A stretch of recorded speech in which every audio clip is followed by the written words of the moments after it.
जय हिंद, वंदे मातरम। स्टारबक्स और सफलता की आदत। ट्रेविस लीच 9 साल का था जब उसने पहली बार अपने पिता को ड्रग्स ओवरडोज, नशीली दवाओं का अत्यधिक सेवन से बीमार पड़ते देखा। ट्रेविस और उसका परिवार हाल ही में अपने पुराने घर को छोड़कर नई जगह रहने गया था। अब गली के अंत में बना एक छोटा सा मकान उसका घर कहलाता था। ट्रेविस के परिवार को बार-बार घर बदलना पड़ता था। इस बार भी जब उन्हें मकान खाली करने का नोटिस मिला तो उन्हें अपना बोरिया बिस्तर समेटकर आधी रात को ही निकलना पड़ा। मकान मालिक ने घर से निकालने का कारण बताते हुए कहा था कि उनके घर में देर रात तक लोगों की भीड़ जमा रहती है, जिससे बहुत शोर होता है। ट्रेविस का परिवार जब पुराने घर में रहता था, तब कभी-कभी स्कूल से लौटने पर ट्रेविस को घर बिल्कुल साफ-सुथरा मिलता। बचा हुआ खाना डिब्बों में डालकर फ्रिज में रखा होता और हॉट सॉस तथा केचप के पैकेट भी अच्छी तरह से डिब्बों के अंदर रखे होते। इस नज़ारे को देखते ही ट्रेविस समझ जाता कि आज उसके माता-पिता ने हेरोइन, नशीली दवा को छोड़कर अपने सनकीपन का सहारा लिया है और पूरा दिन आवेश में आकर सफाई करते हुए बिताया है। उसका अनुभव था कि ऐसा दिन तभी आता है जब कुछ ना कुछ बुरा हुआ होता है। जब ट्रेविस को अपना घर गंदा मिलता और माता-पिता नशे में चूर सोफे पर बैठे टीवी पर कार्टून देखते मिलते, तो वह सुरक्षित महसूस करता। उसका अनुभव यही था कि अगर उसके माता-पिता का दिन हेरोइन के नशे में गुजरा है, तो इसका अर्थ है कि आज कुछ भी बुरा नहीं हुआ है। ट्रेविस के पिता अच्छे स्वभाव के थे, उन्होंने अपनी जवानी का कुछ समय नौसेना में बिताया था। पर इस अवधि को छोड़कर अपनी पूरी ज़िंदगी उन्होंने अपने माता-पिता के घर से कुछ ही किलोमीटर दूर कैलिफ़ोर्निया के लोडी नामक शहर में बिताई थी। ट्रेविस के पिता को खाना बनाने का भी बहुत शौक था। जब ट्रेविस का परिवार गली के अंत में बने मकान में रहने पहुंचा, तब तक उसकी मां अपने पास हेरोइन रखने और वेश्यावृत्ति करने के आरोप में जेल जा चुकी थी। संक्षेप में कहा जाए तो ट्रेविस के माता-पिता नशे के लती थे और उसका परिवार सामान्य होने का केवल दिखावा करता था। वे हर साल गर्मियों में कैंपिंग, शहरी भागदौड़ से दूर प्रकृति के बीच कैंप लगाकर समय बिताना के लिए जाते थे और लगभग हर शुक्रवार शाम को उसके भाई-बहन का सॉफ्टबॉल का मैच देखने भी जाते थे। जब ट्रेविस 4 साल का था, तो अपने पिता के साथ मशहूर थीम पार्क डिज्नीलैंड में भी गया था। वहाँ जीवन में पहली बार उसकी तस्वीर खींची गई थी, जो वहाँ काम करने वाले एक कर्मचारी ने ली थी।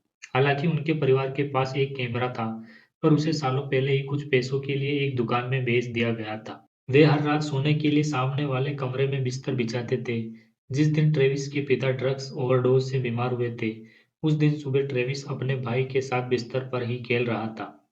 उसके पिता नाश्ते के लिए पैनकेक बनाने वाले थे, पर उससे पहले वे बाथरूम में गए। वे अपने साथ सुई, चम्मच, लाइटर और रुई लेकर गए थे।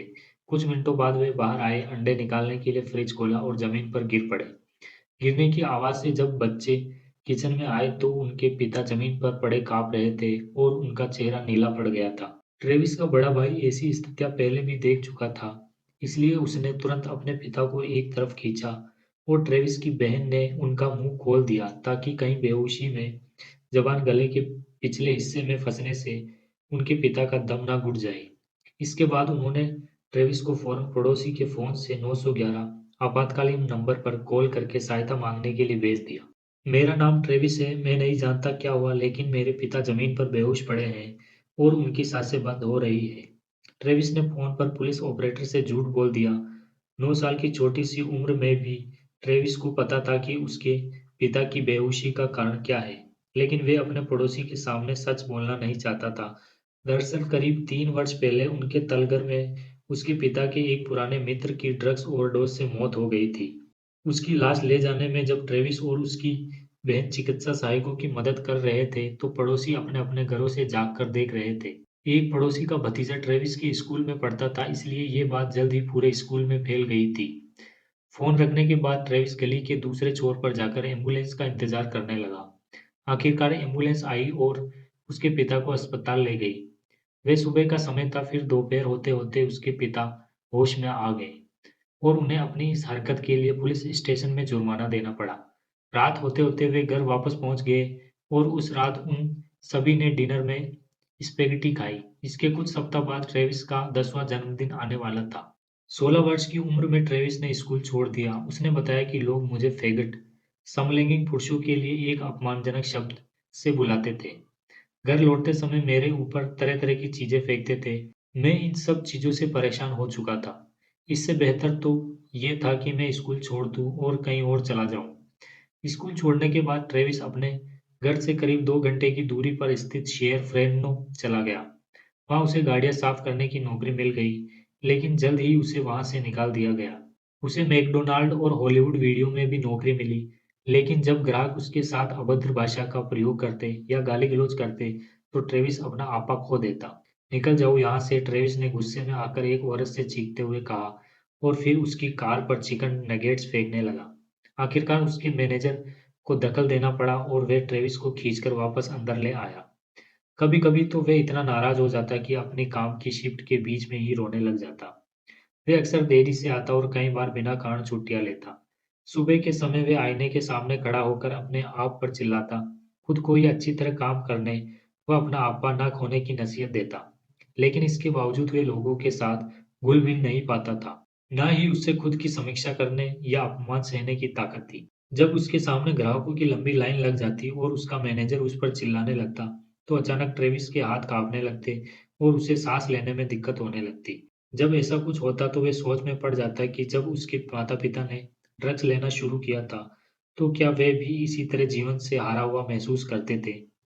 हॉलीवुड वीडियो के नियमित ग्राहकों में से कुछ एक के साथ ट्रेविस की अच्छी जान-पहचान हो गई थी। एक दिन एक ग्राहक ने ट्रेविस को स्टारबक्स में काम करने का सुझाव दिया। स्टारबक्स कॉर्पोरेशन ये अमेरिका की प्रसिद्ध कंपनी और कॉफ़ी फेस श्रृंखला है। अब स्टारबक्स का नया स्टोर फोर्ट वॉशिंगटन में खुल रहा है और मैं वहाँ सहायक मैनेजर हूँ। तुम वहाँ नौकरी के लिए आवेदन देकर तो देखो। 1 महीने बाद ट्रेविस स्टारबक्स में सुबह की शिफ्ट में बरिस्ता के तौर पर काम करने लगा। बरिस्ता यानी जो कॉफ़ी शॉप में आने वाले ग्राहकों को कॉफ़ी देने का कार्य करता है। ये 6 साल पहले की बात है। आज 25 साल की उम्र में ट्रेविस स्टारबक्स के 2 स्टोर्स का मैनेजर है। उसकी देखरेख में 40 कर्मचारी काम करते हैं। आज स्टारबक्स कंपनी की सालाना कमाई 2 अरब डॉलर से ज़्यादा हो चुकी है। स्टारबक्स के सैकड़ों कर्मचारियों की तरह इसमें ट्रेविस का भी योगदान है। आज ट्रेविस की आमदनी भी $44,000 प्रति माह है। उस पर कोई कर्ज नहीं है और उसके पास 401 के भी है, जो कंपनी द्वारा प्रायोजित एक बढ़िया सेवानिवृत्ति योजना है। अब वह रोजाना समय पर ऑफिस पहुंच जाता है और कभी भी अपना आपा नहीं खोता है। एक बार जब एक ग्राहक के चिल्लाने पर ट्रेविस की एक युवा कर्मचारी रोने लगी, तो ट्रेविस ने उसे एक ओर ले जाकर समझाया, तुमने ये जो एप्रन पहन रखा है, ये तुम्हारी ढाल है। कोई भी व्यक्ति अपने शब्दों से तुम्हें तकलीफ नहीं पहुंचा सकता। अपनी अंदरूनी हिम्मत को पहचानो। तुम जितना चाहोगे उतना ही हिम्मत महसूस करोगे। ट्रेविस ने उसे समझाते हुए कहा। ये प्रेरणादायक वाक्य उसने स्टारबक्स के प्रशिक्षण कोर्स में सीखे थे।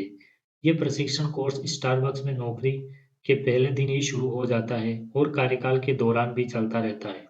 ये कोर्स इस प्रकार बनाया गया है कि इसे पूरा कर कॉलेज क्रेडिट तक हासिल किए जा सकते हैं। ट्रेविस का कहना है कि इस प्रशिक्षण ने उसका जीवन बदल दिया है। स्टारबक्स ने उसे जीने की कला सिखाई है, मन लगाकर काम करना, समय पर ऑफिस पहुंचना और अपनी भावनाओं को नियंत्रण में रखना। ये सब उसने स्टारबक्स से ही सीखा है। स्टारबक्स में उसने जो सबसे महत्वपूर्ण सबक सीखे, उनमें से सबसे ऊपर है इच्छा शक्ति का सबक। वह कहता है, मेरे जीवन की सबसे महत्वपूर्ण घटनाओं में स्टारबक्स में नौकरी करना शीर्ष स्थान पर है। मैंने जीवन में जो कुछ भी हासिल किया है, वह सब इसी कंपनी की देन है। स्टारबक्स जैसी कुछ गिनी-चुनी कंपनियों ने ट्रेविस जैसे हजारों लोगों को जीवन के ऐसे गुण सिखाए हैं, जो उनका परिवार, स्कूल और समाज कभी नहीं सिखा पाया। स्टारबक्स में 1,37,000 से भी ज़्यादा कर्मचारी काम करते हैं। कंपनी के भूतपूर्व कर्मचारियों की संख्या भी 10 लाख से ऊपर है। इन आंकड़ों पर नज़र डालने के बाद अगर स्टारबक्स को अपने आप में देश के सबसे बड़े शिक्षा केंद्रों में से एक के रूप में देखा जाए, तो कोई अतिशयोक्ति नहीं होगी। अपने पहले साल में स्टारबक्स का हर कर्मचारी कंपनी की विशेष कक्षा में करीब 50 घंटे विशेष रूप से नियुक्त किए गए सलाहकर्ताओं से बातचीत करने में बिताता है। इसके साथ ही वे घर पर कई घंटे कंपनी की कार्यपुस्तिका का भी पठन करता है। इस शिक्षा के मूल में है एक महत्वपूर्ण आदत पर विशेष ध्यान केंद्रित करना। यह आदत है इच्छा शक्ति की आदत। अनेकों शोधकर्ताओं ने अपने दर्जनों शोधों से ये साबित किया है कि व्यक्तिगत सफलता में आमतौर पर इच्छा शक्ति की आदत ही मूल आदत के तौर पर सक्रिय होती है। सन 2005 में यूनिवर्सिटी ऑफ पेंसिल्वेनिया के शोधकर्ताओं ने 8वीं कक्षा के 164 छात्रों का परीक्षण किया। इसमें उनके आईक्यू और उन अन्य कारकों की जांच की गई। इसके अलावा उनके स्व अनुशासन का परीक्षण कर उनकी इच्छा शक्ति को भी परखा गया। जिन छात्रों में इच्छा शक्ति अधिक थी, उन्हें कक्षा में सबसे अच्छे अंक मिलते थे और आगे चलकर उन्हें अच्छे कॉलेजों में प्रवेश भी मिला। कक्षा में उनकी उपस्थिति भी अच्छी थी और वे टीवी देखने में कम व पढ़ाई में ज़्यादा समय देते थे। शोधकर्ताओं ने इसके बारे में लिखा है, स्व अनुशासित छात्र शिक्षा के मामले में अपने सहपाठियों से कहीं बेहतर थे। आईक्यू के मुकाबले स्व अनुशासन द्वारा छात्रों के शैक्षिक प्रदर्शन को बेहतर ढंग से समझा जा सकता है। सेल्फ डिसिप्लिन से ये समझने में भी मदद मिली कि शैक्षिक वर्ष के दौरान कौन से छात्र अपने अंदर आवश्यक सुधार ला सकते हैं, जबकि आईक्यू की जांच करके ये पता नहीं लगाया जा सकता। शैक्षिक प्रदर्शन के मामले में आईक्यू के मुकाबले सेल्फ डिसिप्लिन अधिक महत्व रखता है। इन शोधों से पता चलता है कि छात्रों की इच्छा शक्ति बढ़ाने और उनके प्रदर्शन को बेहतर बनाने के लिए आवश्यक है कि इच्छा शक्ति को एक आदत बनाया जाए। यूनिवर्सिटी ऑफ पेंसिल्वेनिया की एक शोधकर्ता एंजेला डेकवर्थ ने बताया कि कई बार ऐसा लगता है कि सेल्फ डिसिप्लिन लोग कड़ी मेहनत नहीं कर रहे हैं, जबकि वास्तविकता ये होती है कि उन्होंने इसे अपनी आदत बना लिया होता है। यानी अब उन्हें अपनी इच्छा शक्ति का इस्तेमाल करने के लिए सोच विचार करने की जरूरत नहीं पड़ती। स्टारबक्स के लिए इच्छाशक्ति का अर्थ शैक्षिक जिज्ञासा से कहीं अधिक गहरा है। कंपनी ने 90 के दशक के अंत में जब अपने विकास की नई रणनीति बनाना शुरू की, तो तत्कालीन अधिकारियों को एक महत्वपूर्ण बात समझ में आई। उन्होंने पाया कि अगर वे चाहते हैं कि ग्राहक मात्र एक कप कॉफी के लिए $4 खर्च करें, तो उन्हें ग्राहकों को उसी स्तर का वातावरण भी देना होगा। इसके लिए ज़रूरी था कि कंपनी के कर्मचारियों को इस बात के लिए प्रशिक्षित किया जाए कि वे ग्राहकों को तरह-तरह की कॉफ़ी और नाश्ते के साथ थोड़ी-सी खुशी भी परोस सकें। इसलिए स्टारबक्स ने इस विषय पर शोध शुरू कर दिया, ताकि उसके कर्मचारियों को भावनाओं पर नियंत्रण रखना सिखाया जा सके और उन्हें इस तरह सेल्फ डिसिप्लिन किया जा सके कि वे हर ग्राहक का ऑर्डर लेते ही उसे अच्छा महसूस करवा सकें। कंपनी के अधिकारी समझ गए कि जब तक कर्मचारी काम के दौरान अपनी व्यक्तिगत समस्याओं को खुद से अलग करना नहीं सीख लेते, तब तक किसी न किसी कर्मचारियों की भावनाएं उनके काम में खलल डालती रहेगी। इसका सीधा असर ग्राहकों के साथ उनके व्यवहार पर पड़ेगा। जबकि अगर कर्मचारी 8 घंटों की शिफ्ट के बाद भी अपनी भावनाओं पर नियंत्रण रखना सीख ले, तो वे ग्राहकों को उनकी उम्मीद के मुताबिक उच्च श्रेणी की सेवाएं दे पाएंगे। कर्मचारियों को सेल्फ डिसिप्लिन सिखाने के लिए उपयुक्त पाठ्यक्रम बनाने की जरूरत थी, इसलिए कंपनी ने पाठ्यक्रम बनाने की प्रक्रिया पर लाखों डॉलर खर्च किए। कंपनी के अधिकारियों ने ऐसी वर्कबुक्स लिखी जो दरअसल इच्छाशक्ति को आदत में बदलने के लिए जरूरी मार्गदर्शन देने वाली पुस्तिकाएं थी। स्टारबक्स सिएटल जैसे शांत शहर के एक छोटे से कॉफी हाउस से शुरुआत करके 17,000 स्टोर्स वाली विशाल कंपनी बनी और उनकी इस असाधारण सफलता में इस पाठ्यक्रम का बहुत बड़ा हाथ है। आज स्टारबक्स की सालाना आय $10 अरब है। स्टारबक्स ने ये कैसे किया? ट्रेविस जैसा लड़का जिसका बचपन नशे में चूर माँ-बाप के बीच गुजरा, जिसने अपनी पढ़ाई भी बीच में ही छोड़ दी और जिसका आत्म-नियंत्रण इतना कमज़ोर था कि वे मैकडॉनल्ड तक में नौकरी नहीं कर पाया।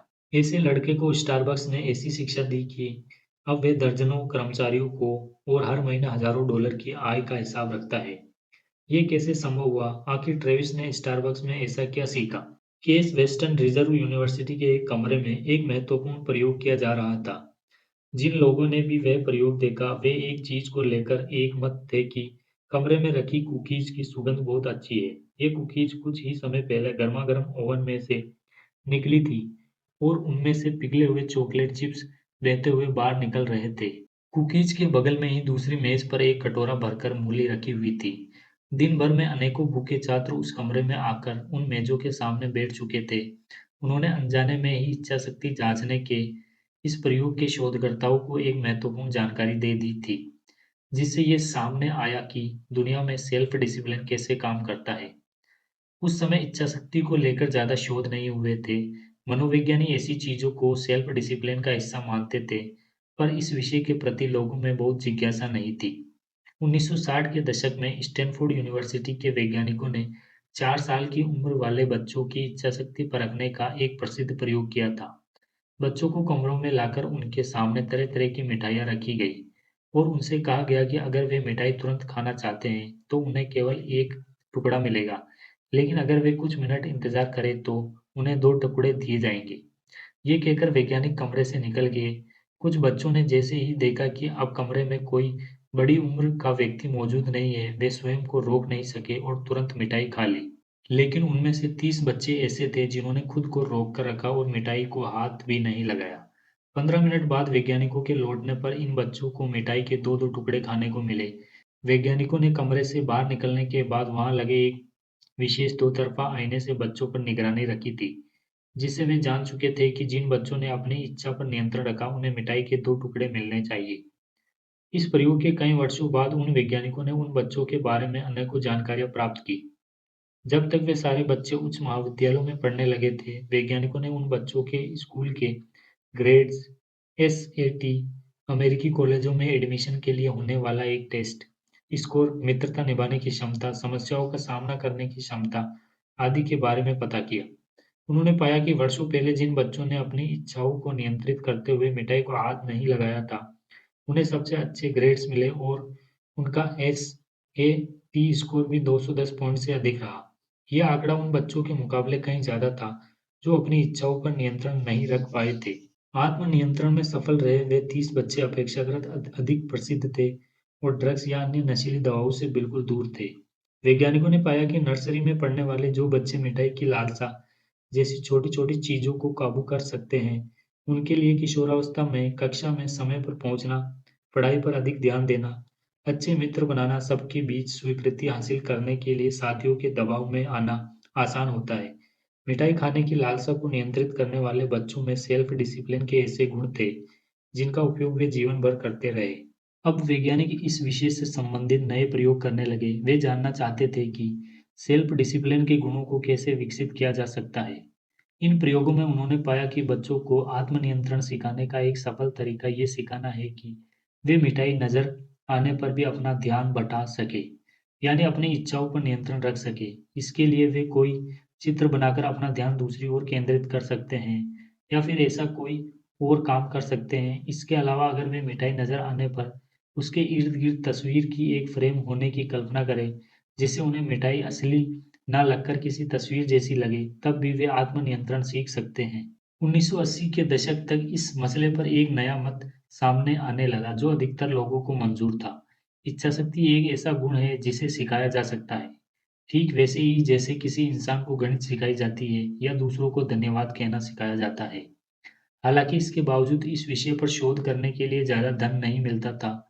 इसके कारण चूँकि इच्छाशक्ति विषय पर शोध करना प्रचलन में नहीं था, इसलिए स्टैनफोर्ड के अनेक वैज्ञानिक अन्य विषयों पर शोध करने लगे। 1990 के दशक में केस वेस्टन में मनोविज्ञान में शोध कर रहे पीएचडी छात्रों के एक समूह को स्टैनफोर्ड के कुछ पुराने शोध पत्र मिले। इन्हें पढ़कर उन छात्रों ने कुछ ऐसी चीजों पर प्रश्न पूछे जिनके बारे में पहले के वैज्ञानिकों ने सोचा भी नहीं था। इन समूह में पार्क मोरावेन भी थे। मोरावेन इस मॉडल से संतुष्ट नहीं थे कि इच्छाशक्ति एक गुण है, क्योंकि गुण कोई भी हो हमेशा स्थिर रहना उसकी पहली विशेषता होती है। जैसे अगर आज आपको ये पता है कि ऑमलेट कैसे बनता है, तो कल भी आपको ये याद रहेगा कि ऑमलेट कैसे बनता है। जबकि मोरावेन का अनुभव ये था कि वे हर समय अपनी इच्छाशक्ति को एक्टिव नहीं रख सकता। कभी-कभी वे शाम को घर लौटते और फौरन जॉगिंग के लिए चले जाते, लेकिन कई बार वे घर लौटकर केवल अपने सोफे पर बैठकर टीवी देखने का आनंद लेना चाहते थे। जिस दिन वे टीवी देखना चाहते थे, उस दिन ऐसा लगता मानो उनके दिमाग का वह हिस्सा जो उन्हें व्यायाम करने के लिए प्रोत्साहित करता है, वे अपना काम भूल गया हो। कभी वे स्वास्थ्यवर्धक भोजन पसंद करते, तो कभी वेंडिंग मशीन से चिप्स और चॉकलेट लेकर उसी से पेट भर लेते। इसलिए मोरावेन ने सोचा कि ये इच्छाशक्ति एक गुण है, तो ये प्रतिदिन एक समान या स्थिर क्यों नहीं रहता।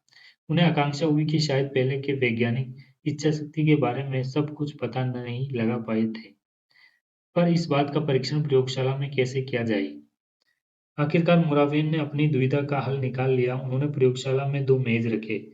उनमें से एक पर कुकीज़ और दूसरी पर कटोरा भरकर मूली रख दी। यह प्रयोगशाला दो तरफ़ा आईने के पीछे स्थित थी, जिसकी मदद से बाहर से भी अंदर देखा जा सकता था कि अंदर क्या हो रहा है। इसके साथ ही यहाँ मेज, लकड़ी की कुर्सी, घंटी और टोस्टर ओवन भी रखा गया था। इस प्रयोग के लिए 67 अंडर ग्रेजुएट छात्रों को चुना गया। उन्हें उस दिन दोपहर का भोजन करने से मना किया गया था। जब प्रयोग शुरू हुआ तो एक-एक कर सभी छात्र दोनों मेजों के सामने आकर बैठ गए। धन्यवाद। जय हिंद, वंदे मातरम।